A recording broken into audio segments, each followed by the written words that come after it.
आपण ह्याच्या विरोधात आवाज उठवायचा। हो हो हो आपल्याला। काय झालं? हा राणी, अगं आपल्याला दावणीला बांधायची तयारी केली ह्यांनी। म्हणजे? बघ की बोर्डावर काय लिहिलंय। अरे चल ते बघ।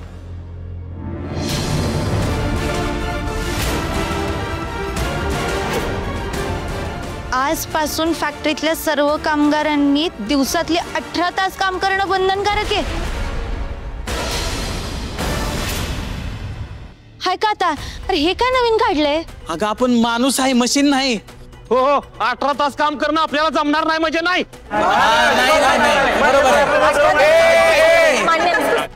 सगळे शांत व्हा। काय चाललंय? तुम्ही बोर्ड वाचलाय ना, मग अजिबात गडबड करू नका आणि कामाला जा। पण आम्हाला 18 तास काम करणं जमणार नाही म्हणजे नाही। जमणारच नाही, आम्ही अजिबात हे सहन करणार नाही। शांत व्हा। कसला गोंधळ लावलाय? बोला। विक्रांत सर, अहो काय लिहिलंय बोर्डावर बघा तरी।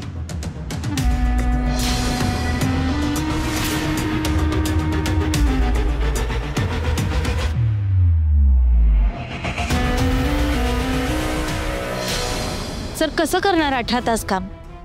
ही हुकुमशाही नाही चालणार। हो सर, नाही चालणार।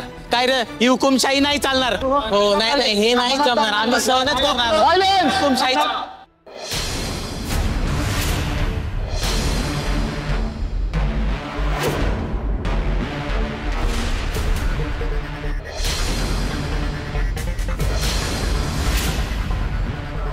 काय झालं? बोर्डवर लिहिलेला रूल वाचून कोणाला काही प्रॉब्लेम आहे का? हे बघा, हा रूल खूप जास्त इम्पॉर्टंट आहे। आपल्याला जर आपल्या फॅक्टरीचं नाव मोठं करायचं असेल तर हा रूल सर्वात जास्त गरजेचा आहे। बघा, सर्वसाधारण माणसं झोपल्यावर स्वप्न बघतात, पण माझं तसं नाहीये। मी उघड्या डोळ्यांनी स्वप्न बघितली आहेत। महाडिक इंडस्ट्रीजला देशातली नंबर 1 कंपनी बनवायची, आणि आबासाहेबांनाही तेच हवंय, म्हणून तर त्यांनी मला MD अपॉइंट केलंय ना या कंपनीचा। आणि मला चांगलं माहिती आहे, आबांच्या प्रती खूप प्रेम आहे तुमच्या मनात, खूप रिस्पेक्ट करता तुम्ही त्यांचा। आबांसाठी तर एवढं तुम्ही करालच। तो आयुष्य आबांनी तुमच्यासाठी वेचलंय। म्हणजे असं समजा की तुम्हाला आबांच्या उपकारांची परतफेड करायची असेल ना, तर हीच ती संधी आहे। मला असं वाटतं मी आता तुम्हाला जे सगळं काही समजवलंय ते सगळ्यांना व्यवस्थित कळालं असेल।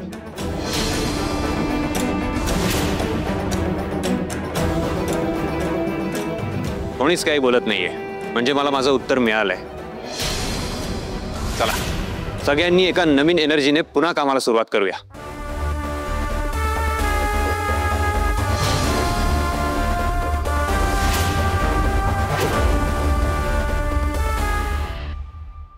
गोट्या, तुला काय वाटतं? या सगळ्यांना इंद्रजित सरांचं म्हणणं पटलंय का? नाही, असं कसं पटेल? अरे मग हे असे कसं निघून गेले काहीच न बोलता? मला तर नाही पटलंय बाबा। आपण काहीतरी केलं पाहिजे। थांब जरा, मी ना इंद्रजित सरांशी बोलून येते। हे असं नाही चालणार। 18 तास कसं काम करणार आपण? ए अगं राणी, हिडीबिडी झाली काय तू? आधीच एवढं कुटाणं झाल्यात, आता कुठं तू आगीत उडी मारती? अरे पण हे चुकीचं आहे, आपण बोलायला पाहिजे ना काहीतरी। अगं ते गजभाऊ बघल ना, त्याला कशाला युनियन लीडर केलाय, त्याचं तो बघल। हे बघ, तू उगाच जाय त्याने खरावर पाय ठेवू नको। चल आपण आपलं काम करू। अरे पण गोट्या,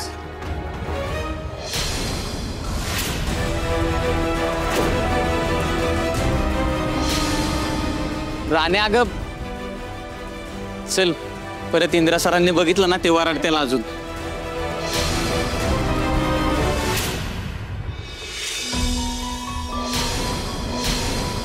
काही प्रश्न अचानक समोर आलेत, त्याचे उत्तर शोधायचे आहेत। इतक्या वर्षांच्या जखमा आहेत वहिनी, अशा लगेच नाही भरून निघायच्या।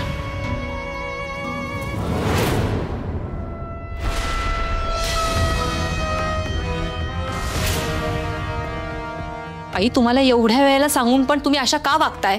म्हणजे कशी वागले मी? घ्या, वरून मलाच विचारा कशा वागलात तुम्ही ते।